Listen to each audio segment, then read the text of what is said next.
Hello everyone, मैं सुप्रिया आप सभी को Supriya education hub YouTube channel पे स्वागत करती हूँ। आज की वीडियो में मैं आप लोगों को क्या बताने वाली हूँ। आज हम लोगों का ये लेक्चर नंबर 1 है और हम लोग पेड बैच आज से स्टार्ट कर रहे हैं। मैथ ऑनर्स पार्ट 3 का पेड बैच स्टार्ट हो गया है।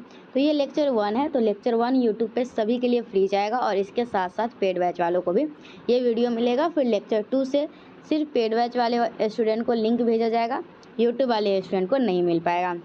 बहुत सारे स्टूडेंट का ये शिकायत है कि आप कितना अच्छा यूट्यूब पे फ्री में पूरा पढ़ा रहे थे, पेड बैच क्यों लाए। तो मैं उसका सीधा सीधा बात बता देती हूँ रीज़न। देखिए, यूट्यूब पे पढ़ाने को तो मैं पढ़ा दूँ, लेकिन यूट्यूब पे जो व्यूज़ जाते हैं ना, तो वो मुश्किल से 1000-2000 तक जाता है, ठीक है। और मैं आप लोगों को बता दूँ, ये जो वीडियो लेक्चर है ना, ये वीडियो लेक्चर बनाने में बहुत मेहनत लगता है और 1000-2000 यूट्यूब पे व्यूज आने से कोई भी फ़ायदा नहीं होता है। मेरा चैनल मोनेटाइज है, लेकिन फिर भी कोई फ़ायदा नहीं होता है 1000-2000 व्यूज आने से। तो कोई और अगर और मैं एक और बात बता देती हूँ, अगर यूट्यूब पे ज़्यादा है तो आप लोग उतने ध्यान से देखते भी नहीं हैं। और अगर ये पेड बैच में आप लोग एडमिशन लेते हैं तो आप लोग कुछ ना कुछ, शायद ही कम ही पेमेंट हो, लेकिन पेमेंट करके एडमिशन लिए हुए रहते हैं। तो फिर आपके अंदर भी रिस्पॉन्सिबिलिटी रहती है कि आपको वीडियो देखना है। और मेरे अंदर भी एक रिस्पॉन्सिबिलिटी आई थी कि मैं किसी से अगर पैसा ली हुई हूँ तो मुझे पूरा काम करके देना है उनको, ठीक है। और यूट्यूब पे है तो यूट्यूब का क्या है, मुझे 2 दिन मन करेगा तो 2 दिन एकदम 4-5 वीडियो बना के डाल दूँगी। फिर मेरा मन नहीं करेगा तो फिर 4-5 दिन ऐसे ही छोड़ दूँगी, क्योंकि यूट्यूब के अंदर कोई भी रिस्पॉन्सिबिलिटी नहीं रहती है मेरी, ठीक है। लेकिन अगर कोई भी पेड बैच में एडमिशन ले लेता है तो मेरे अंदर रिस्पॉन्सिबिलिटी आ जाती है कि किसी का पैसा लिए हुए तो मुझे जल्दी से कंप्लीट करके उनको उनका सिलेबस कंप्लीट करके देना है। और अगर आप लोग भी पेमेंट करके एडमिशन लेते हैं तो फिर आप लोग के अंदर भी ये रिस्पॉन्सिबिलिटी रहती है कि पैसा दे के लिए हुए हैं तो चलो इसको पढ़ लेते हैं, ठीक है। चलिए, दोनों मैं रीज़न बता दी कि पेड बैच स्टार्ट करने का रीज़न क्या है। अब चलिए सभी स्टूडेंट इसको पढ़िए। आज की वीडियो में हम लोग 2021 के ग्रुप ए को पूरा कंप्लीट करने वाले हैं। ये छोटा छोटा वीडियो बनाने का कोई मतलब नहीं है। 2021 का ग्रुप ए पूरा कंप्लीट होगा और कल 2020 के ग्रुप ए आएगा। पहले हम लोग ग्रुप ए को है ना पूरा कमांड करेंगे, ठीक है। 5.5 साल का क्वेश्चन बैंक बना के, 5 साल का बनाने का कोई मतलब है नहीं। आप लोग 21, 19, 18 बना 21, 19, 17 भी बना लीजिएगा तो काम चल जाएगा। लेकिन जो 18 है और जो बीच में जो ईयर बच गया ना, तो उसका बस न्यूमेरिकल टाइप का जो क्वेश्चन है ना उसको बना लीजिएगा, थ्योरम को स्किप कर दीजिएगा। लगभग 6 से 7 थ्योरम पढ़ना है, ठीक है, जिसमें से आप लोगों को 3 थ्योरम बता देते हैं और वो तीनों थ्योरम आज करवाया जाएगा। उस तीनों थ्योरम के अलावा आप लोगों को कोई भी दूसरा थ्योरम करने की ज़रूरत नहीं है, ठीक है। इसके अलावा बाहर से कोई भी नहीं आएगा, ओके। तो मैं क्या बता रही थी, मैं बता रही थी पेपर 5 जो है ना वो थोड़ा सा हार्ड है, ठीक है। तो पेपर 5 में अगर हार्ड है तो क्या करना होगा, तो पेपर 5 हार्ड है ना, तो पेपर 5 के एक ग्रुप को तो पहले अच्छे से करना ही होगा, क्योंकि हम लोग को 6 क्वेश्चन तो बना के आना ही है। तो एक ग्रुप को अच्छे से करना है, तो पहले हम लोग ग्रुप ए अच्छे से कर लेते हैं, फिर ग्रुप बी और ग्रुप सी के मैं आप लोगों को क्वेश्चन बता दूंगी कौन कौन आता है हर साल खोज के, तो आप लोग उसको कर लीजिएगा, फिर हो जाएगा, ठीक है। तो हम लोग अभी क्या फोकस करेंगे, हम लोग ये फोकस करेंगे कि ग्रुप ए के हम लोग सभी क्वेश्चनों को अच्छे से बना पाए।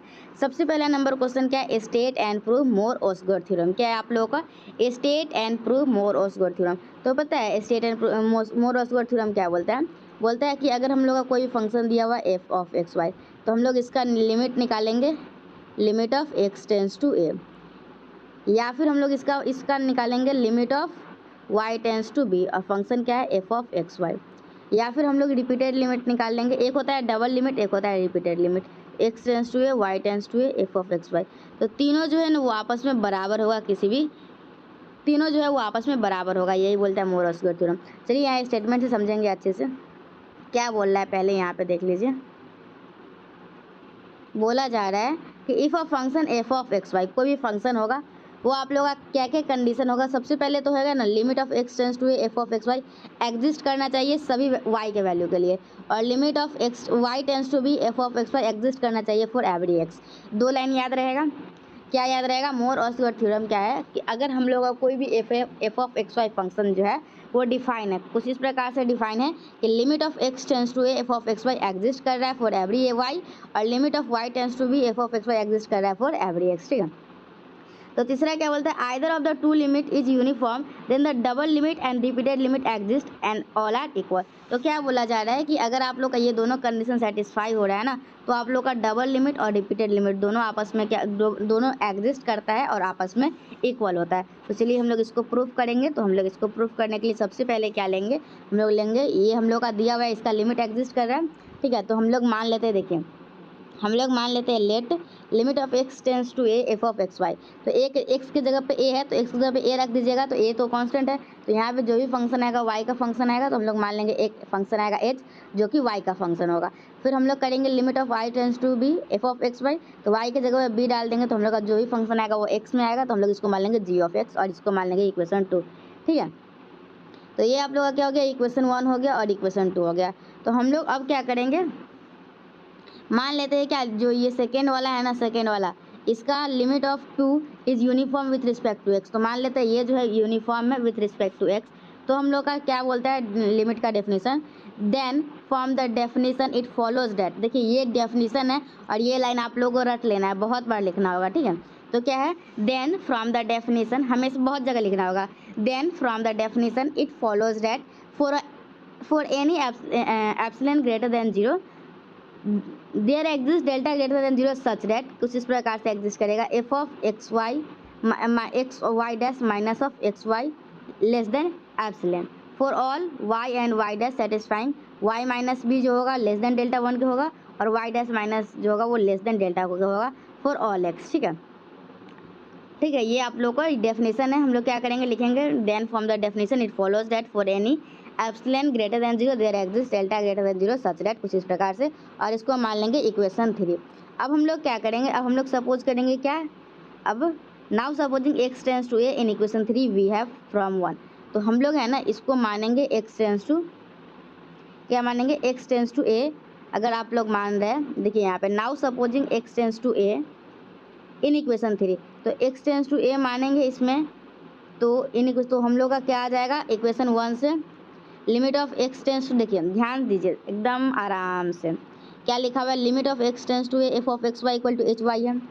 ठीक है, तो यहाँ पे अगर देखिएगा F of X of Y dash, ठीक है, और हम लोग limit of x tends to A लेंगे, क्या करेंगे इसको, इक्वेशन 3 में हम लोग limit of x tends to A लेंगे, तो ये आप लोग का क्या आ जाएगा, ध्यान से, limit of x tends to A और F of x Y dash. ठीक है, तो हम लोग का ये और ये दोनों सेम है, बस अंतर ये कहाँ है, यहाँ वाई और यहाँ वाई डैश है। तो यहाँ पे जो आंसर आया वो क्या है, एच ऑफ वाई, तो अब जो आंसर आएगा इसमें क्या आएगा, एच ऑफ वाई डैश।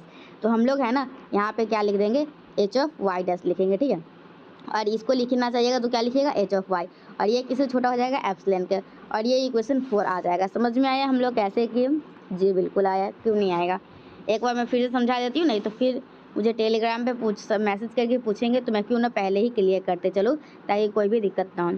सबसे पहले हम लोग देख रहे हैं अभी मोर ऑसगोट थ्योरम, जो कि ये क्वेश्चन लिख के रख लीजिए कहीं पे कि 100% क्वेश्चन आप लोगों की परीक्षा में पूछा ही जाएगा, मतलब पूछा ही जाएगा, तो क्यों ना अच्छे से समझ लिया जाए। तो सबसे पहले हम लोग का कोई भी फंक्शन जो होगा एफ ऑफ एक्स वाई कुछ इस प्रकार से डिफाइन होगा कि इसका limit of x tends to a exist करेगा फॉर एवरी वाई और limit of y tends to b exist करेगा फॉर एवरी एक्स। ठीक है, तो क्या हो जाएगा, either of the two limit is uniform, इस दोनों में से कोई भी लिमिट अगर यूनिफॉर्म है तो डबल लिमिट और रिपीटेड लिमिट जो है वो एग्जिस्ट करेगा और इक्वल होगा। तो हम लोग मान लिए, क्या मान लिए, हम लोग इसको माने हैं तो ये आ गया, इसको माने तो ये आया, और मान लीजिए क्या दोनों में से कोई भी एक यूनिफॉर्म है, तो मान लीजिए ये दूसरा वाला यूनिफॉर्म है। तो अगर ये दूसरा वाला यूनिफॉर्म है तो हम लोग का डेफिनेशन क्या बोलता है, डेफिनेशन बोलेगा ये, और डेफिनेशन ये बोलेगा तो हम लोग फिर क्या करेंगे, हम लोग ये तो कंडीशन लिखना है, और फिर ये अगर डेफिनेशन बोल रहा है ना तो हम लोग इसमें लेंगे limit of x tends to a, limit of x tends to लेंगे और इक्वेशन 1 की हेल्प से हम लोग ये इक्वेशन 4 बना लेंगे। अब हम लोग ये स्टेटमेंट लिख देंगे। ठीक है, चलिए अब यहाँ पे क्या बोल रहा है, बट 4 मीन्स दैट, 4 बोल रहा है क्या, limit of y tends to b h of y exist कर रहा है, तो हम लोग मान लेंगे क्या, limit of y tends to b h of y equal to l मान लेंगे इक्वेशन 5। अब क्या करेंगे, हम लोग इक्वेशन जो 4 था ना, ठीक है, जो इक्वेशन 4 था उसमें देखिए पहले हम लोग क्या लिए हैं, एक्स टेंस टू ए लिए हैं, पहले हम लोग जो इक्वेशन 3 बनाया था उसमें एक्स टेंस टू ए लिए, फिर हम लोग इक्वेशन 1 का हेल्प लिए। अब हम लोग क्या करेंगे, वाई डैश जो है ना वो लेंगे, y dash tends to b in 4 और वी गेट, तो हम लोग y dash tends to b करेंगे तो हम लोग का ये इक्वेशन बन के आएगा, और इसको मान लेंगे हम लोग इक्वेशन 6। तो 5 और 6 बन गया। अब हम लोग क्या करेंगे, अब हम लोग y dash tends to b लिखेंगे इक्वेशन 3 में, और हम लोग इक्वेशन 2 की मदद से इसको जी वाले फंक्शन से बनाएंगे, तो जी एक्स ऑफ ये आ जाएगा, इक्वेशन 7 आ जाएगा। ठीक है ना, तो और उसका फिर वही स्टेटमेंट लिखना है। तो अब हम लोग क्या निकालेंगे, हम लोग निकालेंगे एल माइनस जी एक्स, क्या निकालेंगे, एल माइनस जी एक्स। तो इसमें क्या कीजिएगा, आप लोग एच वाई को माइनस और प्लस कर दीजिएगा और एफ ऑफ एक्स वाई को माइनस और प्लस कर दीजिएगा। तो यहाँ से क्या आ जाएगा, देखिए l minus of h y, इसको अलग कीजिए, फिर इसको अलग कीजिए, फिर इसको अलग कीजिए, तीनों को अलग कीजिए, और ऊपर वाली इक्वेशन के हेल्प से देखिएगा तो ये लेस देन एप्सिलॉन के था, ये भी लेस देन एप्सिलॉन के, ये भी लेस देन एप्सिलॉन के। तो इक्वेशन 6, 1 और 7 की हेल्प से देखिएगा तो यहाँ पे भी आप एप्सिलॉन लिखिएगा, ठीक है। जस्ट वेट, यहाँ पे भी आप एप्सिलॉन लिखिएगा, यहाँ पे एप्सिलॉन, यहाँ भी एप्सिलॉन, मतलब ये तीनों जो है वो लेस देन किसके है, एप्सिलॉन के, ठीक है। और हम लोगों का जो limit of x tends to a g of x था वो किसके बराबर था, एल था, एल के बराबर था, ठीक है। तो हम लोगों को यहाँ से क्या आ जाएगा, हम लोग 5 और 8 का हेल्प लेंगे, ठीक है। किसका, 5 और 8 का लेंगे तो हम लोगों का ये किसके बराबर आ जाएगा, ये दोनों आपस में बराबर आ जाएगा। फिर हम लोग क्या करेंगे, अब हम लोग रिपीटेड लिमिट निकालेंगे। तो ये हम लोगों का, हम लोग l of g x, l minus g x निकाले थे ना, क्या निकाले थे पहले, एल माइनस जी एक्स। अब निकालेंगे हम लोग l minus f of x y. तो हम लोग इसमें एच वाई को प्लस माइनस कर लेंगे। फिर हम लोग का यहाँ पे आ जाएगा L minus f of x less than 2 epsilon. और यहाँ से हम लोग का इसका भी वैल्यू क्या दे देगा, इसका भी वैल्यू दे देगा हम लोग का एल दे देगा, ठीक है। और एल दे देगा तो हम लोग का ये भाई वैल्यू, ये वैल्यू और ये वैल्यू दोनों आपस में क्या आया, बराबर आया। और हम लोग को यही चीज़ प्रूव करना था। सेकेंड नंबर क्वेश्चन आप लोग का क्या है, define continuity with respect to 2 variable and illustrate the difference between continuity with. तो आप लोग को पहले कंटिन्यूटी का डेफिनेशन पूछा जा रहा है, ठीक है। इससे पहले मैं दूसरा सब करवाती हूँ, ऐसे तो मन है इसी पे छोड़ देने का, यंग्स थ्योरम करवाने का मन है। अच्छा आज रहने दीजिए, आज का लेक्चर 1 इतना ही रहने देते हैं। आज की वीडियो में हम लोग क्या देखें, आज की वीडियो में state and proof more Osgood theorem देखें, ठीक है। और ऐसे भी ये यूट्यूब पे फ्री वीडियो तो पूरा कंप्लीट नहीं करवाते, नेक्स्ट वीडियो में मैं आप लोग को पेड बैच में करवा दूंगी, ठीक है। आज की वीडियो में हम लोग मोर ओसगुड थ्योरम देखे हैं, ठीक है। और बस आज की वीडियो में यहीं तक रहने देते हैं। मिलते हैं हम लोग नेक्स्ट वीडियो में। देखिए मैं आप लोग को टाइम अभी बताऊँ, देखिए 12:56 हो रहा है, 12:56 आप लोगों का AM में लगभग 1 बज रहा है रात को, ठीक है। रात में 1 बज रहा है, तो इसलिए मैं अब वीडियो को ख़त्म करती हूँ। एक क्वेश्चन कर दिया ना, state and prove more Osgood theorem, और अब हम लोग नेक्स्ट क्वेश्चन नेक्स्ट वीडियो में करेंगे, ठीक है। चलिए, थैंक यू।